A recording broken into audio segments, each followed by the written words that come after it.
Menu, please.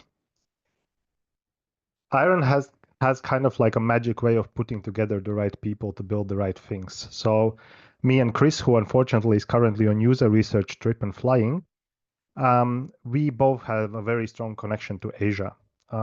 My wife is Taiwanese, and I have been studying Mandarin Chinese for the last 5 years. And Chris has been studying in China for 3 years, speaks Mandarin Chinese, and has Korean roots. And through our travels and living in Asia, we noticed how challenging it actually can be to order food without understanding the menu. You might say, well, what's the problem? Just use Google Translate. However, the issue is because in Asia, you can write text from top to bottom, from left to right, from right to left.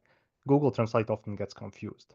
Therefore, we decided to build the best possible tool for travelers and expats to really help them order food like they are locals.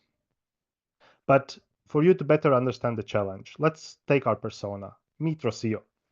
So Rocio, she is not just a traveler. She is a foodie extraordinaire.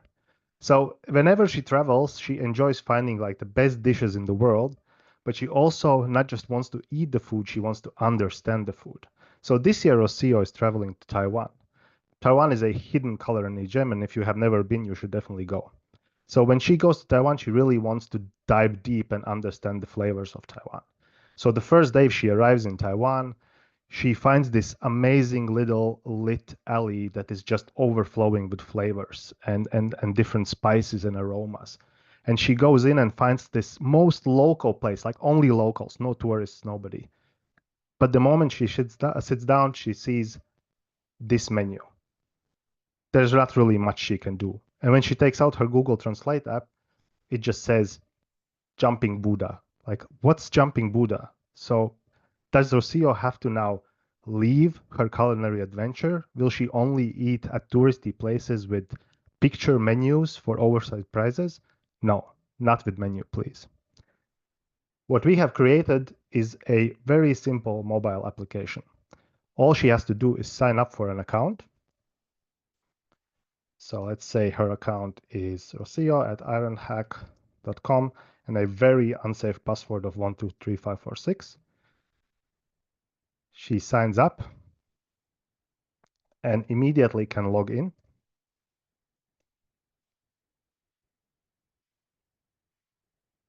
And the moment she logs in, she immediately can upload or take a photo of the menu that has been put in front of her.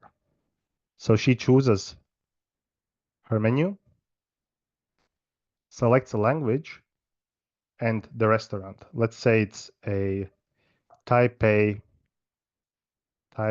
breakfast, and enters the location Taipei, Taiwan, and click See Results. In this moment, we are sending the picture to Gemini AI and actually using the menu language and the restaurant location to attach more information of context for the AI to work with the menu and try to really understand and provide Rocio with not just the direct translation of the menu, but actually a context of each individual dish on the menu. Obviously, this takes a little bit of a while, so that 30 seconds she will have to wait. Oh, there it is. So immediately what she gets is not just the menu, but she gets all the dishes categorized by category with a description that should help you to make a decision. So it's not just the name of the dish, but also the explanation of what's in there, what it tastes like, and what you can expect. So no more weird surprises of eating frogs, snakes, or anything else weird you might find on the menu, which is true. If she feels brave, she can even try to order herself by listening first what the dishes are pronounced like. 卤肉饭大 If not, she can just say, I feel like pork rice, maybe some extra rice, some knuckle, because she's really hungry after the flight, and grandma's iced black tea. Once the order ready, she just needs to click order now, and the translator will translate the order, and she just have to play it to the waiter. 你好，我要一份小碗的卤肉饭，一份白饭，一份腿裤，还有一杯阿嬷的冰红茶。谢谢。But what do you do if the waiter answers? Easy, you just use our live translation feature. 你要红茶吗？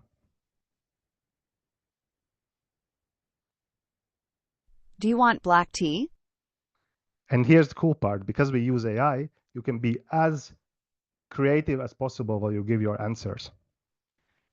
I would actually have to have a green Taiwanese tea that is very, very sweet and don't add ice.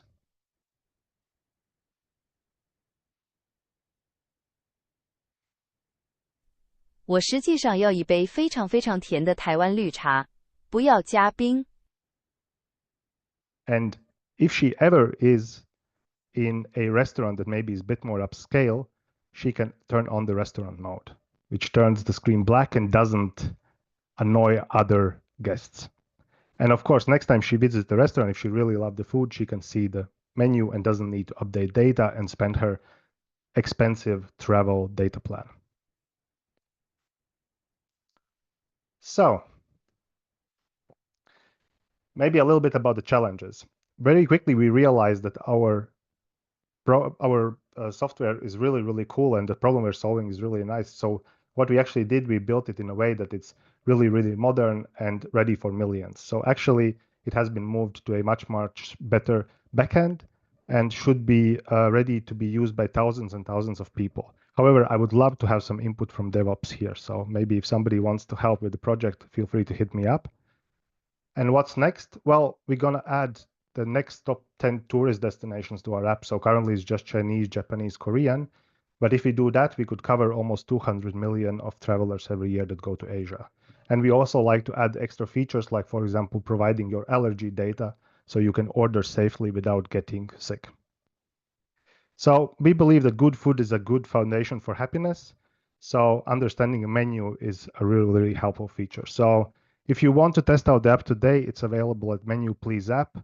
And yeah, it works. So feel free to open it up and go to your closest Chinese restaurant and order like a local. Thank you.